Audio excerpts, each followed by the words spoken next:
Hi everybody, welcome back. Well, I'm back here on this Sansui BA-2000, and in typical Sansui form of this era, you can never trust the service documentation because it will always be wrong somewhere.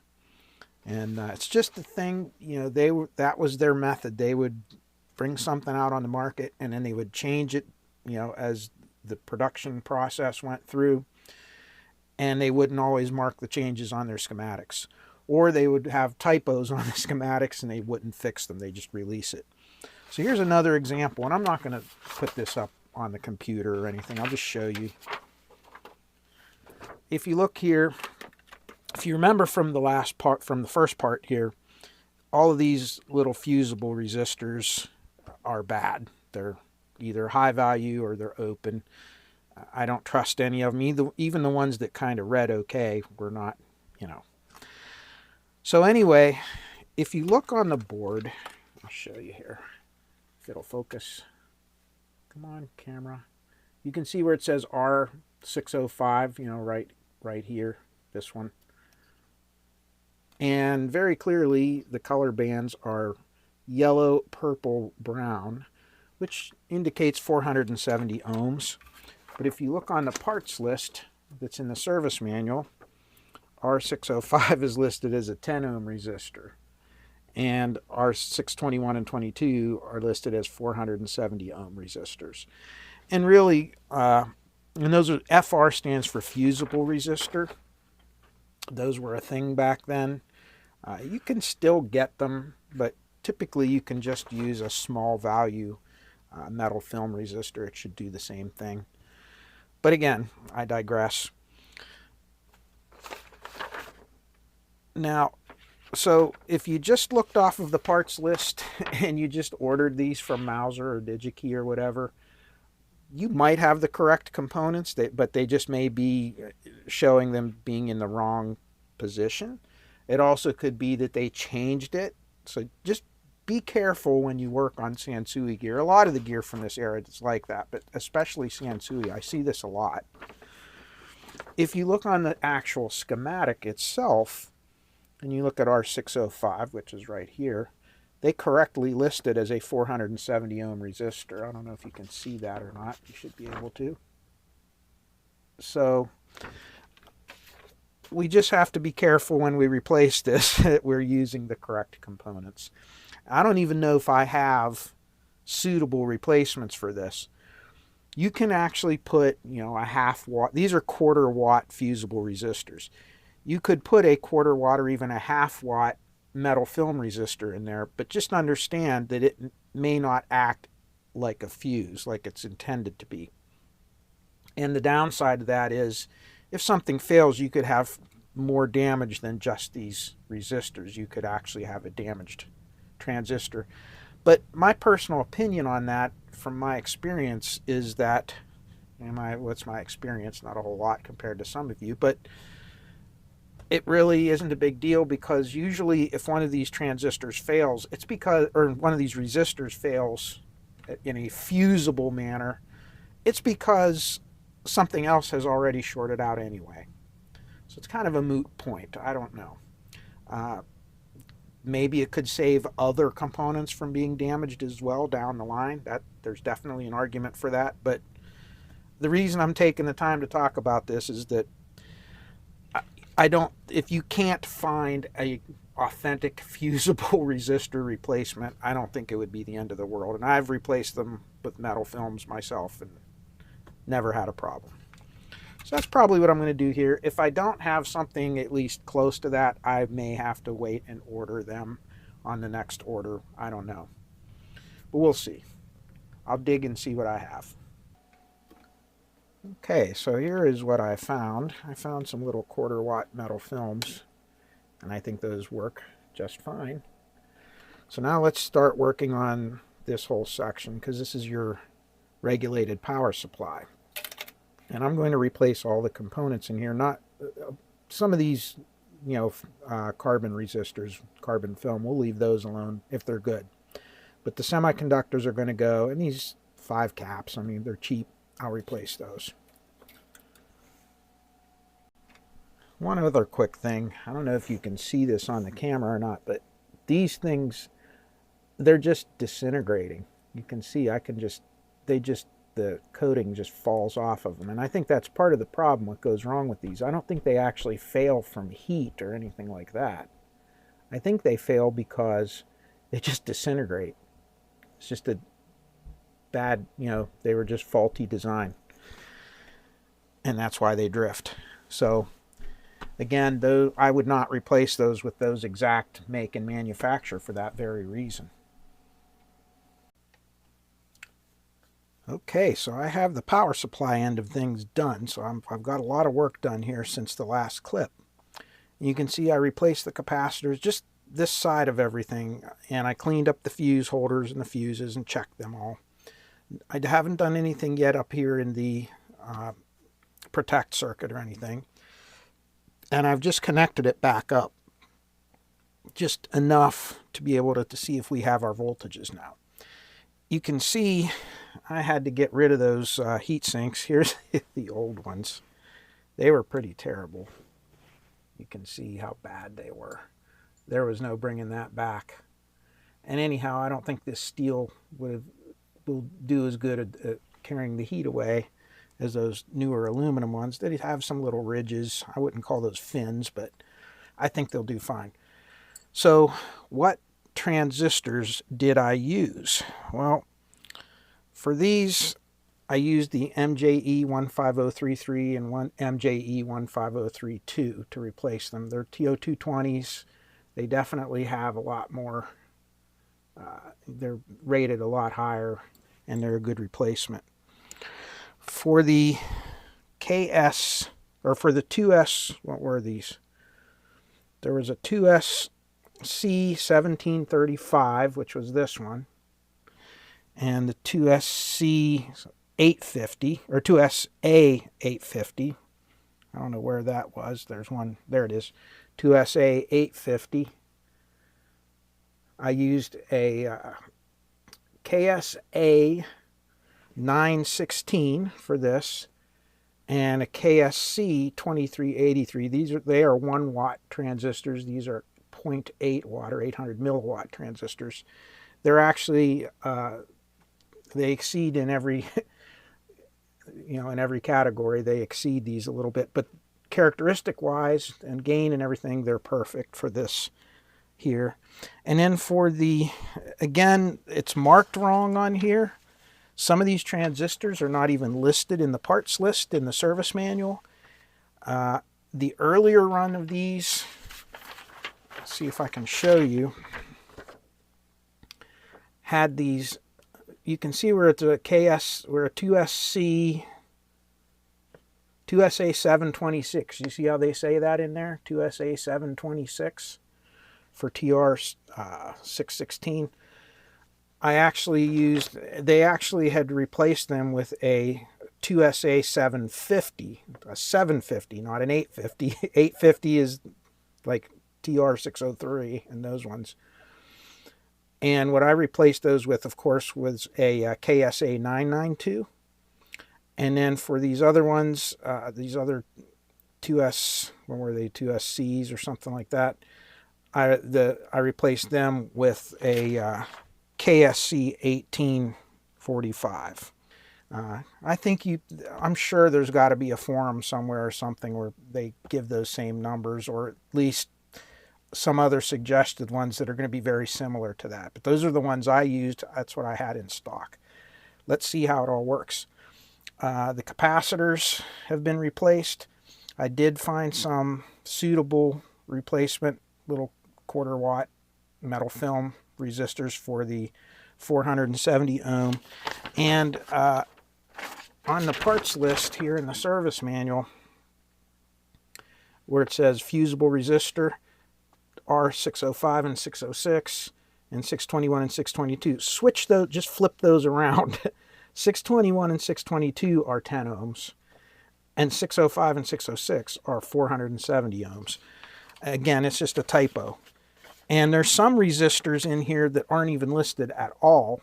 For instance, these two right here, they were, 330 ohm, or 220 ohm, they're not even listed.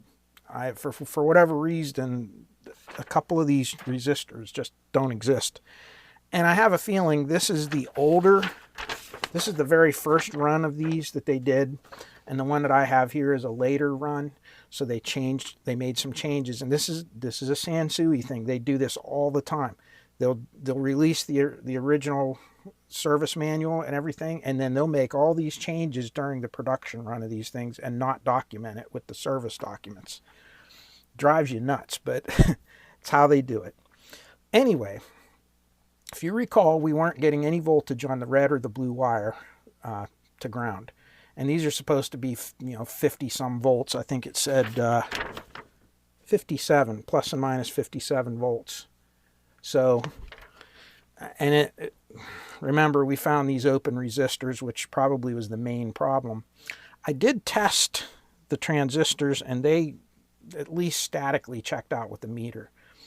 A lot of the diodes, like these ones here, these two, I replaced them with 1N4003s, and these four here are 1N4007s.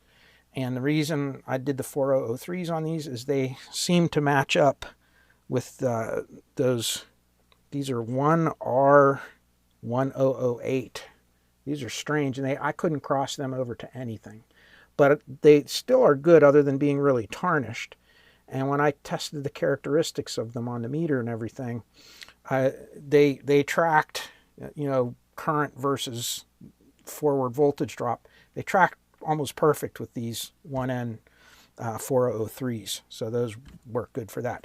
Those were added on later. Again, those don't exist on the schematic.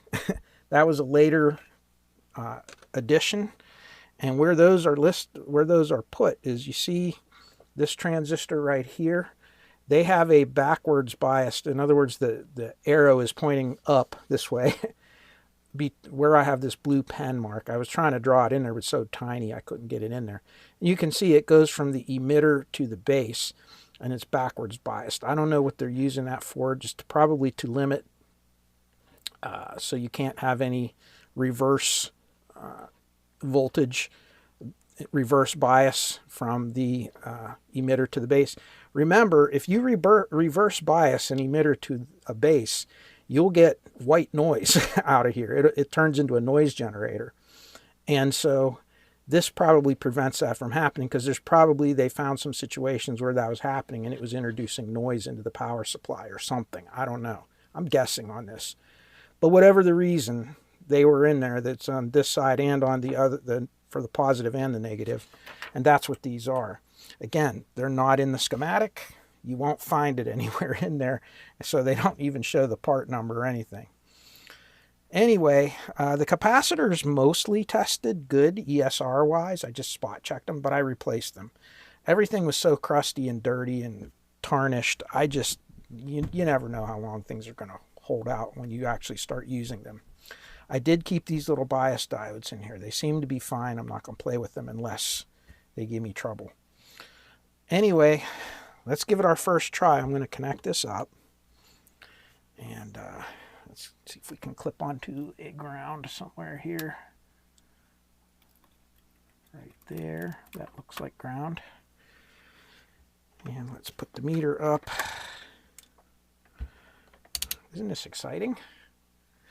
All right, let's plug it in. Let's turn on. Okay, here's for all the marbles. Again, I have a pretty small light bulb in there for current limiting, so I don't think we're going to hurt anything, even if something's shorted. So turn on. Bright light. Dim light. That's good. And there goes the relay. Okay, so this red wire should be your positive 57 volts. Wow, 52 volts through the bulb.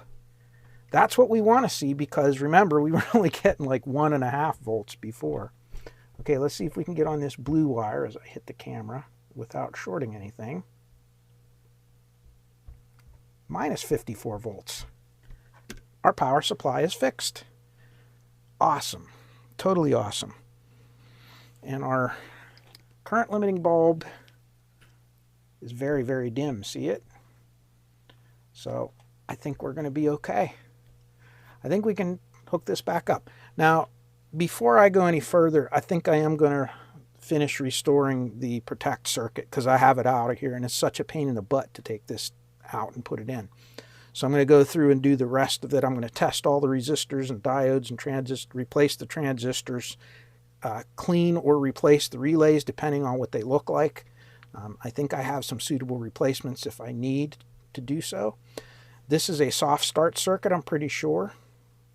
And before I lie to you, let me take a look and see if that's what it really is. Because there's two relays in there. One of them is for your has to do for your protect relay for the speakers. But I think the other one, yep, it is in fact a soft start. See it? 8.2 and 8.2. So that's what these are. These are your soft start resistors. So again, it's a very similar circuit to that little add-on board that I use on a lot of these things. So has its own good soft start circuit. I don't have to mess with that. That's great news. So I'll finish this and then we'll put it back in, and I don't know, maybe the amp will work now. Okay, so this is the components we've replaced so far on this board. And I'm going to throw those out because keeping all your old components to me is kind of like keeping your old toenail clippings. So I throw them in the garbage and get rid of them. I'm never going to use them again. Now the other thing is this ground terminal is extremely corroded. I mean, it's got some rust on it. And I'm sure it's not going to be making very good contact anymore. So what I've done was I took 5 of these chassis terminals here and I put a screw through them and I soldered them together so it's all one piece. And then to make sure it was good, I dipped it in some liquid tin just to give a good coating on it. And this will make a good ground, and then I'm just going to replace that with that. And this transformer is horrible. I'm going to really have to... The problem is you can't powder coat these, or you can't do any kind of a heat-related treatment on them because you can't... This is a potted transformer, meaning the transformer is placed inside this case and then they fill it with an epoxy type thing, so you can't get it out. So you can't really apply a lot of heat to the outside of this without damaging the wires and so forth. So really the only alternative to doing one of these is spray painting it with normal paint, just using like an enamel or lacquer and spray it. Again, I don't want to get into any more money than I already have, because this is probably going to be an expensive restoration to begin with. So, and since it's going to be getting sold, I'm not keeping this. You know, I would like to at least be able for Dave and I to get out of it what we put in it. You know, the rest of it is entertainment value for everybody, but I want to at least be able to keep it within that budget. But anyway, I'll probably take this out. I'll strip all the paint off of it, sand it down as best I can, and then just spray paint it with some black, you know, enamel paint or something like that. It's not going to be exposed to anything because it's going to be inside here. So really, I don't have to worry about scratches and things like that because it's not going to be like it is on the case. So, as I said, I'm going to go ahead and finish this part of the board and get it back in, and then I'm probably just going to disassemble all the rest of this here and start working on it. I'm pretty sure that now everything is repairable, so I'm not going to worry about testing it anymore. I'm just going to tear everything down, and we're just going to start going through each of the components and restoring it. All right, I have the rest of this board rebuilt, and you can see how much of it is not populated, so I'm sure they use this board on other models. This relay is for the soft start for the capacitors to pre-charge the caps to limit the inrush current, and it's in pretty good condition. I cleaned up the contacts on them. They were actually pretty good. I just sprayed them with a little bit of this electromotive contact cleaner, and it was good to go. This one was not quite as good. they were pretty badly tarnished, and of course you can sand them off, but you're going to sand the plating off of the contacts. So I replaced them with a good replacement, and that's what I used. You can see it's an MY2, I think it is, something like that. But anyway, replaced the capacitors, checked all the resistors and everything, changed the oil, rotated the tires, you know, what do they say? But anyway, this board is ready to go. So what I'm going to do now, before we end this part, is I'm going to fully disassemble this whole thing so that it can be properly cleaned. So I'm just going to take these screws out and remove this board here. This is the actual driver board for the power amplifiers. I'm going to take the two heatsink modules out. I'm going to remove the what do they call this? The rectifier board, or whatever they call it, that has the big capacitors connected to the back of it. Disconnect all that and kind of just get everything stripped out, because this chassis is going to need a good scrub down. So I'm going to tear everything out, and hopefully I will be able to put it back together the same way that it came apart, and only it will look much, much better. So that's what I'm going to do right now. I'll show you the results when I'm done, and then we're going to get this video posted up, and next video we'll start going over the process of restoring all these different things here. So let me get started.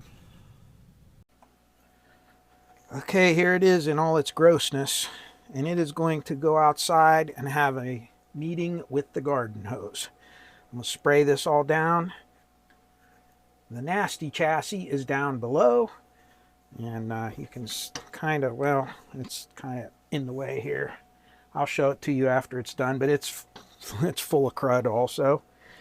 And I'm just going to spray this all down with the hose, get it cleaned off, let it dry really well, and then this is going to get repainted. This is all going to be disassembled and rebuilt. Everything's going to be rebuilt. And when we come back with the next part, I'll have this all clean and dry. And then I will not begin any of the rebuilding until the next part. We'll do that together. So let me know. Give me some ideas what you think. To me, it doesn't really matter. If you want me to, I'll turn the camera on. If not, I'll turn it on after the fact. Maybe we can do a solder and chat while we're disassembling some of this, or maybe you can just join me after I get everything tore down. Let me know what you think. All right, until next time, peace, joy, happiness, and good health in your lives.